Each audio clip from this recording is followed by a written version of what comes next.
Ignite your curiosity with Austin Next. We're watching Austin transform from a thriving ecosystem into a global superstar. With our host, Jason Scharf, we aspire to better comprehend the true nature of innovation. Together, we will uncover what makes a successful ecosystem and navigate the technologies shaping our future. Now let's dive into what's next.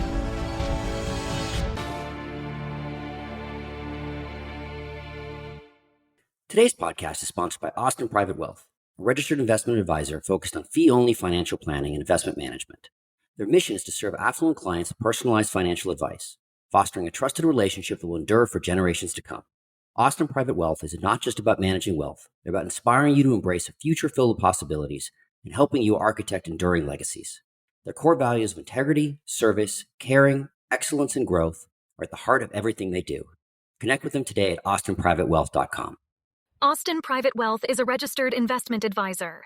Advisory services are only offered to clients or prospective clients where Austin Private Wealth and its representatives are properly licensed or exempt from licensure.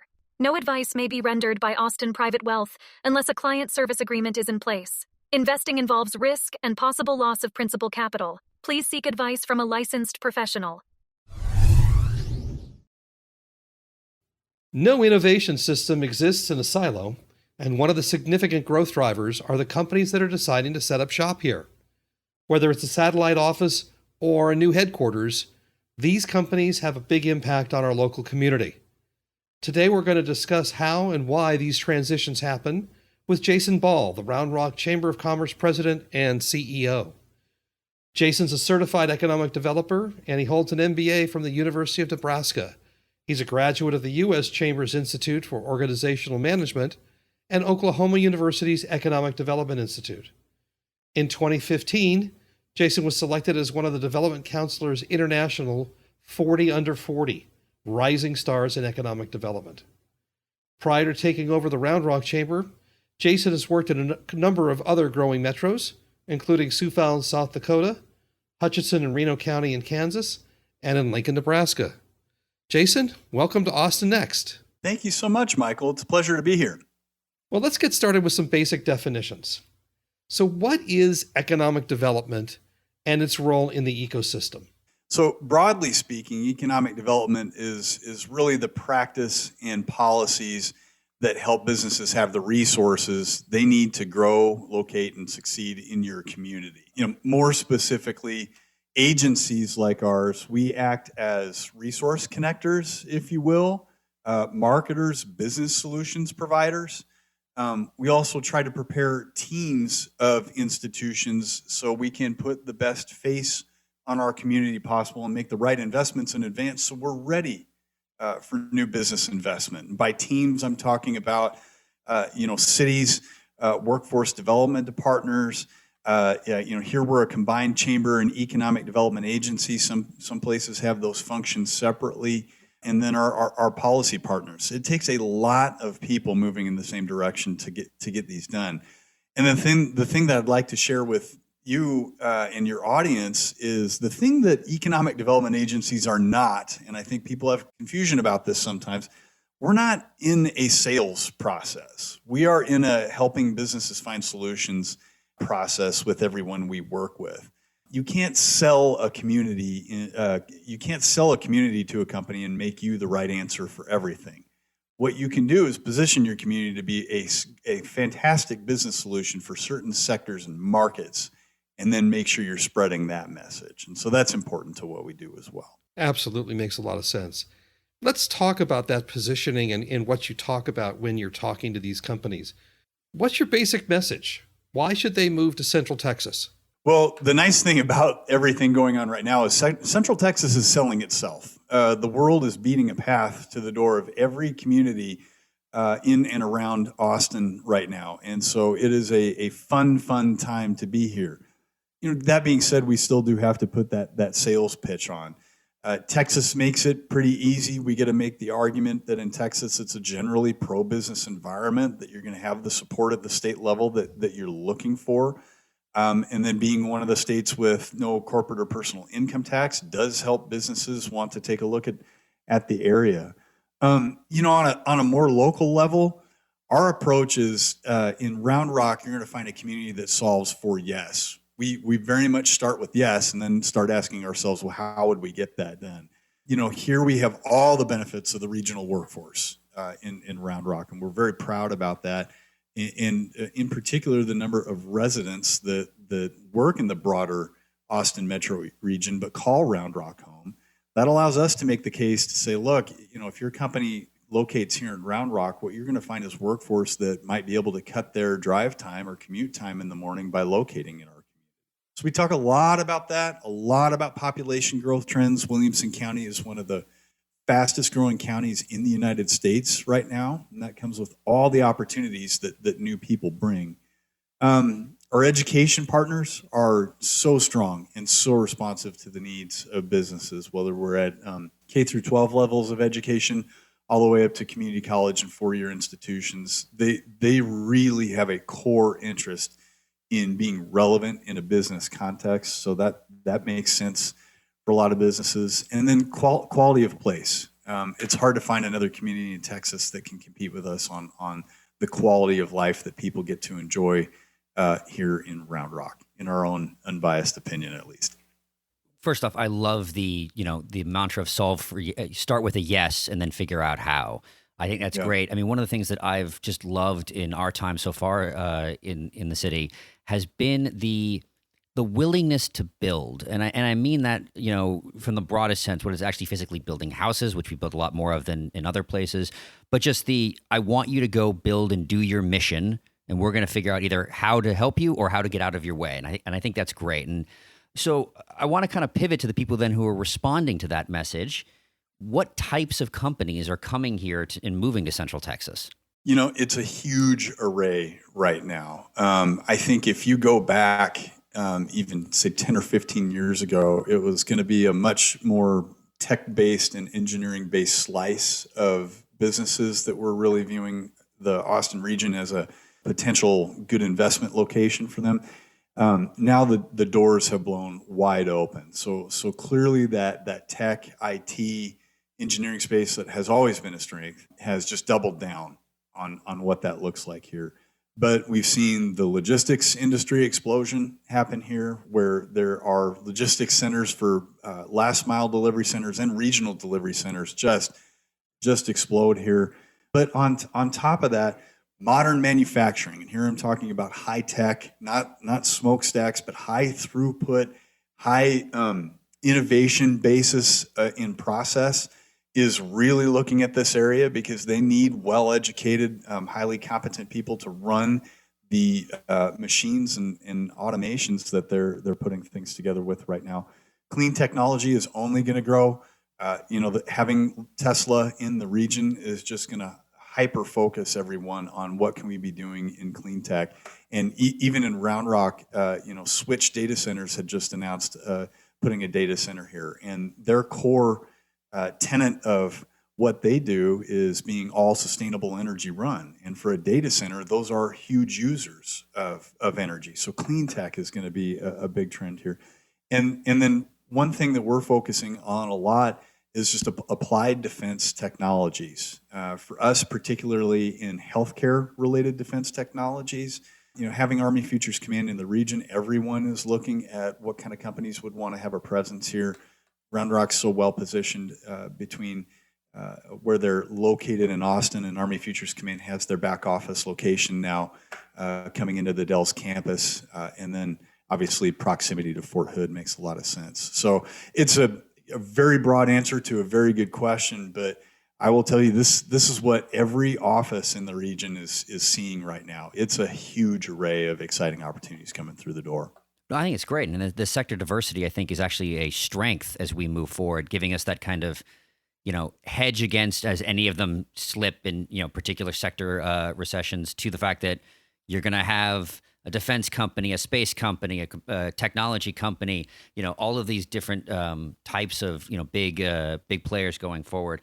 So I'm curious, and you talked about like the talent, and earlier you talked about like, the business friendly environment in Texas. What really is, whether you call it the sales pitch or just the environment, what is it that companies are responding to most? And is that changing, that's causing them to move here?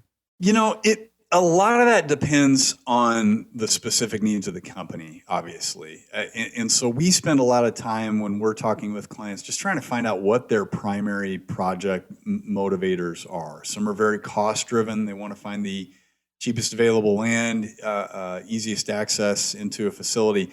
Others are much more driven by how quick can I get it done. And I think we're seeing that more and more and more, that the primary motivator is speed to market. All of them, and this is not new, workforce is probably, if it's not their number one, it's going to be their number two. They need to know that they can get the people. But look, that's a challenge for Central Texas, is the bad news, is, the workforce tightness of the labor market is just rough right now. The pace of growth in the entire national economy has outpaced our output for skilled workforce. It really has. That the economy can grow and accommodate more people than we're able to generate. And so that's going to get into things like immigration policy, because we're going to have to import more.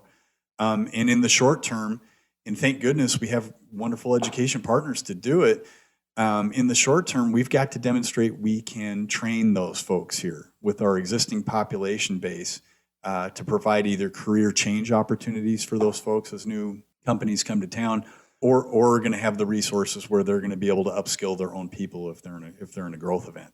And so that workforce mix is either number one or number two for nearly all companies. Well, I have a question on the workforce. So as we are being one of the, we're getting hit with that high-end talent workforce gap, right? Whether it be in construction or just kind of the tech workers kind of coming in. And even with the fact that I don't know what the current number is, but like 200 people are moving here a day or something, some amazing number like that. Do you see us also being a hotspot for innovation in, I'll say broadly, productivity? I mean, you've got, Icon, the 3D printing, house company. You have different kind of back-end software. Like the fact that we're feeling that pain, are we going to have entrepreneurs locally start saying, well, let me help, I'm right in the middle of it, let me help solve that pain? I'm very confident that's already happened. I mean, we've worked with companies that are having growth opportunities entirely based on higher throughput, either technology or software development. And again, the nice thing about being in Austin is any individual company that locates here or is already present here can easily find those partners to help them search for those opportunities for increasing throughput. And do you think, we talk about immigration, obviously that there's the domestic and international, but I'm curious, how much are we kind of pushing into the narrative like, hey, we have a skills and talent shortage, come here, right? It's not just the companies coming here, but how much, things like economic development groups, we helping to push the narrative of there's a talent shortage here, which i.e. means there's jobs here for people to come to and great opportunity. Yeah. So, and I should clarify, there's a skill shortage everywhere. There is nowhere in North America that isn't having the same growing pains that we are in the broader region. And so much of what we can say with a straight face in the greater Austin metro and in Round Rock is, look, you're going to have awesome opportunities here. We are a net draw for workforce, because if you are, say, in software and you're unhappy in the community in which you're living already, you know that you can pack up, find a place to settle in this area, and you're going to have options. And if for whatever reason the company you end up here, doesn't work out, or you don't find that right fit here, you're going to have still other options in this same market. You won't have to relocate again. Not every community can say that. So that net draw for workforce is a really, really safe bet for anyone who's looking at a position in coming here. And to answer your question, yes, it's an easy story to tell, both to job seekers and employers, of saying, look, we might not have the high concentration of workforce and specific training that you're looking for sitting on the shelf, but we know that they will move here. And that's been proven out time and time again by other businesses locating here. I think the best example of that is going to end up being in life sciences across the region. We are really poised for that new industry that hasn't had a traditional presence in the greater Austin metro really beginning to take off here. I think it's only a matter of time. Speaking as someone who's an executive in life science companies and an investor in life science companies, that's music to my ears. One of the things I'm curious is, we kind of mentioned earlier, you have Tesla moving manufacturing here. You have Oracle moving its headquarters here. Apple and Facebook have put satellite offices. What are you seeing the differences between the decision making on what type of location that we're bringing to the greater Austin area? Well, so I mean, if I'm making a distinction between headquarters and any other type of project, the number one thing for headquarters tends to be direct flights to outside markets. And which markets they're most interested in just kind of depends on either where their customer base is or their other current corporate leadership that don't intend to relocate, even though the headquarters might be relocating. So the success of the Austin airport is just key to making sure that we're competitive when it comes to those headquarters moves. Other than that, HQs don't move often, right? And so they're always going to be unique and odd animals. But it's the workforce is the number one consideration, and then can they have the type of corporate presence in a community that they're looking for? And so some of them may be looking for that high-rise downtown, multi-story building. Others don't want that kind of visibility, but they want a good place they can go. But it's skilled workforce that tends to be driving them. I think that leads really well into kind of my next question here. As we think about, obviously the workforce is something that goes between jobs and kind of connected in. And we even talked about at the beginning, right? Like no innovation ecosystem exists in a silo. How are these companies really integrating into the innovation ecosystem and the overall community? What I'm hearing is this is still an area of the country where that's very easy to do.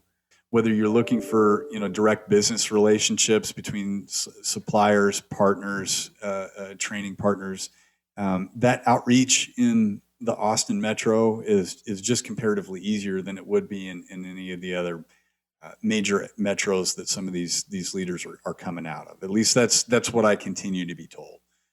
Round Rock itself, really easy to integrate into. People can reach influencers and public figures with great ease here, and I think that's mostly the case across the surrounding metros that we have here. So I'm not hearing that there is a gap. When we get into that innovation development market, I am sure there is high competition for their people. So if there's anything that's going to impede that, it's maybe a reluctance to establish relationships with the new folks just because you're a little bit worried about maybe losing some of your team to the next company to come along. I mean, obviously, workforce is an issue, and you mentioned a couple of things about location, and the Austin metro area is not just Austin proper. It's become really everything from San Marcos or even San Antonio and north beyond Round Rock. There's Taylor, which has been in the news recently, as well as other places. So how do you see the various areas and cities within this greater Central Texas metro area positioning themselves? So that spins out in a few ways. And I think certainly Round Rock does this. I've perceived that the other suburban partners also do this too. You can grow these outside communities with the message of, look, we have all the amazing amenities and business resources and cultural assets that Austin itself does. But it may not come along with some of the hurdles related to business climate that you might get experience with if you're locating in the city directly. I say that very carefully because we're proud investors in Opportunity Austin. We work with the Austin Chamber and partners there. But many of the business partners that we work with directly are, they're looking for an easier and faster path forward to get their project done. And I think sometimes that's where the difference can be made if everything else in an outside suburban community makes sense. That's not always the case. Sometimes they definitely need to be in the metro core. And we celebrate those wins too, because those are going to spin out well for our community as well. Great. It looks like that Austin is evolving really into a multi-hub kind of metro area, Round Rock being one of the keys there. How do you see that happening going forward, and what's the impact of that development? Well, I'm so excited, and I'm a regional guy at my core. So I'm thrilled to be in a community like Round Rock that has such a long history of being a hub for companies like Dell, employers like Emerson. Like there's a great story to tell there. I anticipate what we're going to see happen is we're going to see lots of those stories coming out. And again, you mentioned Taylor. I really hope that they're able to finalize that proposed incentive agreement with Samsung. That would be an amazing opportunity that's going to benefit everyone in the region. And that's something they can build their next chapter of the story on. Every suburban chamber and economic development agency right now is working on huge deals, $1 billion plus deals, 1,000-person job creation deals. They are out there, and again, we get to do this amazing work, life-changing work in many cases for the people that are receiving these jobs in the epicenter of where the entire world is trying to get right now. We're one of the hottest markets in the nation. And so it's going to be a fun time. And I'm so excited for, again, authentically what these other communities in the surrounding area are going to see benefiting them and changing their lives. That's going to increase the opportunities for everyone across the entire Austin metro. I just wanted to ask one other question about that, because whether it's Tesla or Samsung or Facebook, Apple, whomever, what you always hear about is, and they're going to hire 2,000 people, 4,000 people. But that's not the only impact, is it? I mean, when a company comes in and they say, yeah, we're going to build this new whatever, and we're going to hire 1,000 people, what's the real total impact to a community? Yeah, it's never just the direct job. It's always something more than that. And so here's where you get into the conversation of, multiplier effect, right? How many other additional jobs are going to be indirectly created or induced as a result of now having had that business there?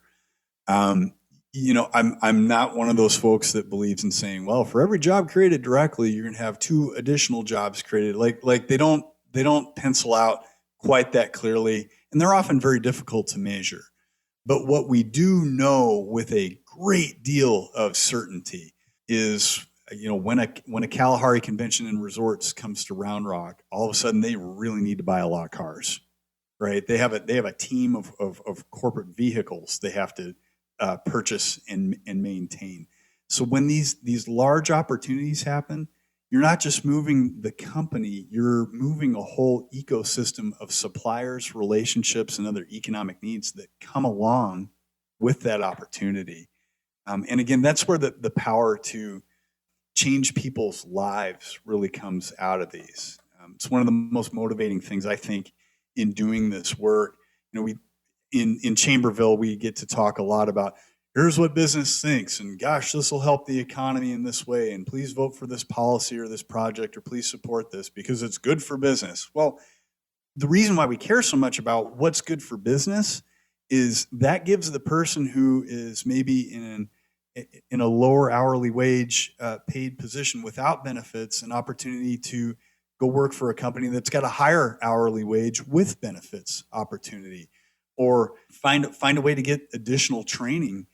No matter what scale of the wage range you're at, additional training and real reasons to enter new markets. And that helps individuals and families realize their dreams and do better for themselves and their families.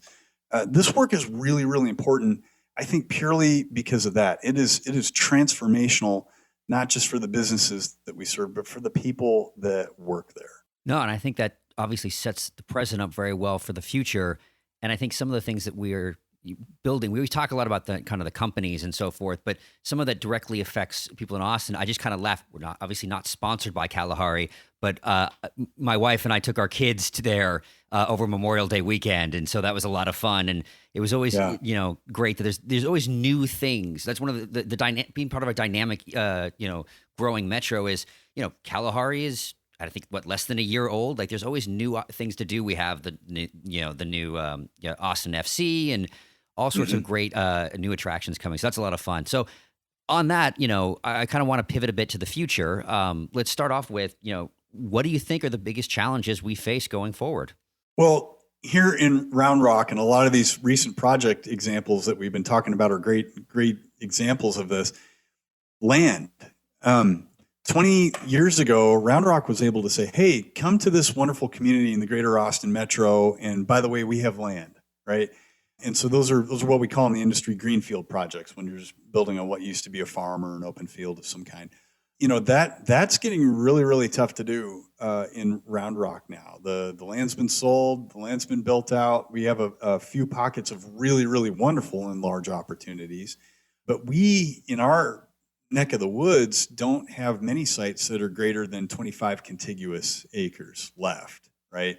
And so this is where the opportunity for other communities that may not have built out as much or a little bit further out from the Austin core really can step in and say, do this here. Tesla's a fantastic example of, I don't know if there were really many places in the region where they could have alternately looked that met all the needs of that project. And when it announced, we sure got a few inquiries from our stakeholders saying, well, why didn't they locate in Round Rock? Well, where are you going to put it? They needed something like 800 acres. That's not a realistic win for us. So our needs and challenges are a little bit different moving forward. At the same time, that presents an opportunity for us because we're very much beginning to shift into facility-based headquarters and office type of projects, and I think that's where our future will come out of that challenge. Is we're already beginning to turn that corner, and developers are leading the charge there. Look, it's not going to surprise anyone that's been listening to the rest of this conversation. The other big challenge we all face is workforce, and the good news and bad news that represents is we're not alone in having that workforce challenge, but we're in a heck of a lot better position being in a community where people want to come and live, in a region where people want to come and live, than in some of the. I think it's going to be a slog for rural areas moving forward because people are just going to feel less confident moving there for jobs if for whatever reason that doesn't work out, and they don't have maybe the same amount of amenities available. And I say that coming from rural America myself. I'm a small town Nebraska kid, so it breaks my heart to say that, and I really would love to be wrong on that part of it. But workforce, and then the other thing that really does impact this, and we're seeing this a little bit in Texas, is the impacts of partisan politics. It's beginning to really influence the tools that are made available to recruit projects. And I promise you, I know incentives are sometimes controversial, but if we don't arm communities and the state of Texas itself with the tools that we need to remain competitive, we are definitely going to see these projects begin to shift to not locating here and going to other states. That's just the dollars and cents of it. It doesn't make those businesses bad or Texas a bad place to be, but it's a question of market competitiveness.